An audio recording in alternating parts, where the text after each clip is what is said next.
secara sah dan meyakinkan, melakukan tindak pidana merampas nyawa orang secara bersama-sama, sebagaimana diatur dan diancam pidana dalam dakwaan primer melanggar pasal 340 junto pasal 55 ayat 1 ke 1 KUHP pidana.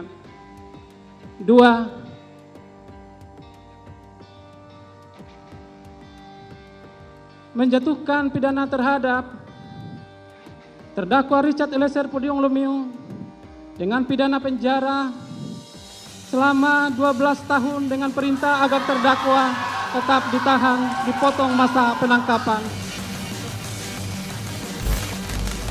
Lama saya mengamati Jaksa Paris Manalu ketika ia membacakan tuntutan untuk Barada Richard Eliezer.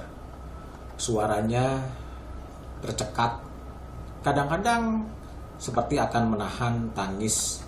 Jaksa di sebelahnya menepuk-nepuk punggung dari Paris Manalu.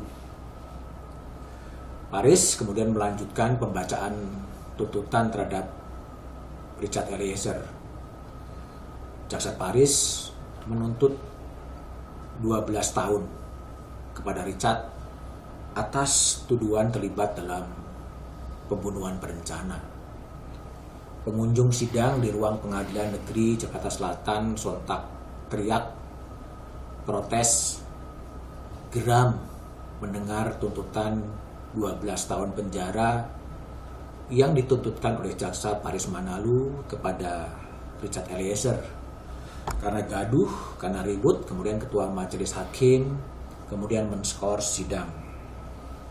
Lama sekali saya meliput persidangan termasuk di Pengadilan Negeri Jakarta Selatan ketika awal-awal saya menjadi wartawan yang meliput dunia peradilan, mengikuti pembacaan tuntutan, mengikuti pembacaan vonis, entah kasus pembunuhan berencana, entah kasus narkotika, entah kasus korupsi, entah ancaman hukuman seumur hidup, ancaman hukuman mati, atau tuntutan-tuntutan yang lain.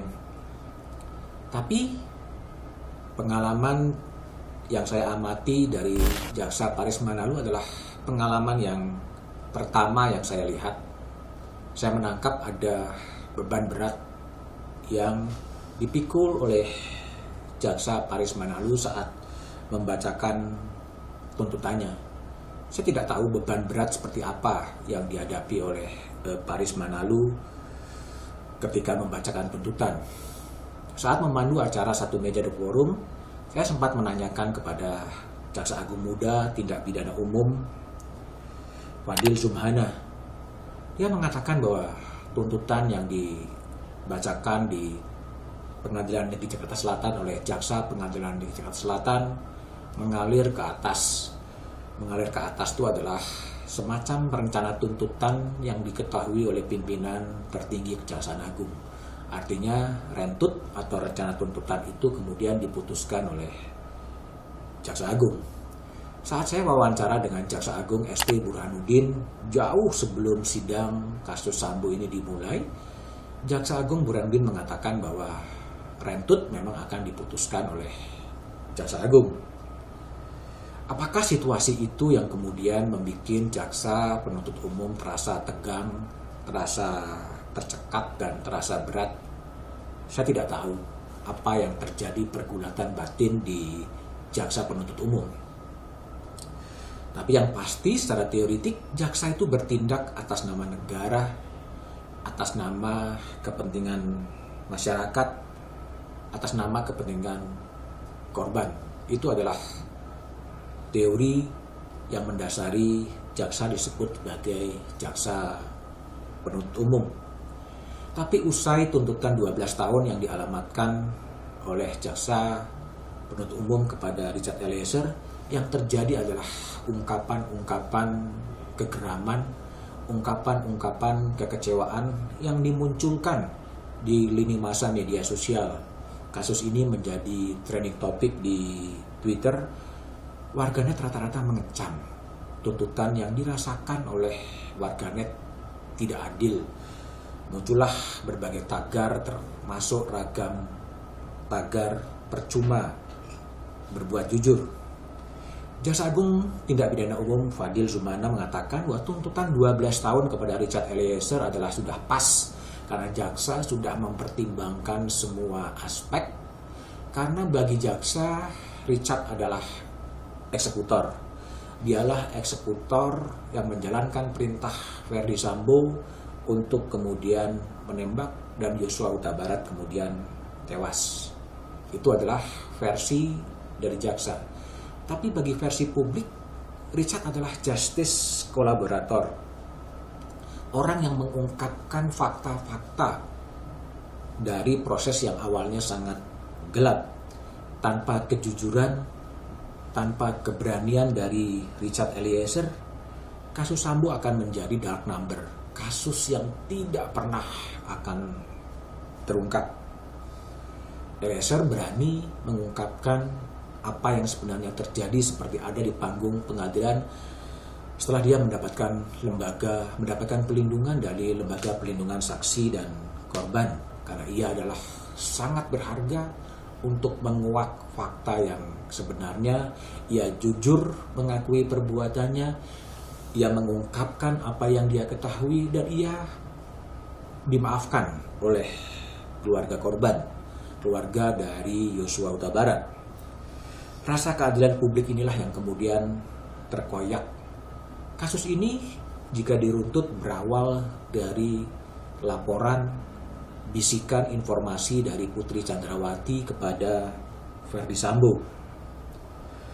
Menurut kuasa hukum dari Putri, ada kekerasan seksual, ada pemerkosaan. Tapi menurut jaksa yang terjadi adalah perselingkuhan antara Putri dan Yosua. Tanpa ada laporan, tanpa ada bisikan Putri kepada Sambo, tentunya kasus ini tidak pernah akan terjadi. Kasus ini tidak pernah akan muncul terjadi penembakan oleh Richard terhadap Yosua Huta Barat. Tapi yang mengganggu rasa keadilan publik, justru Putri mendapatkan tuntutan 8 tahun penjara. Inilah yang kemudian menimbulkan kegeraman publik. Bagaimana mungkin kemudian Richard Eliezer yang hanya menjalankan perintah dari seorang jenderal atasannya, dan kemudian dia mengungkap fakta sebenarnya, harus mendapatkan hukuman tuntutan 12 tahun penjara.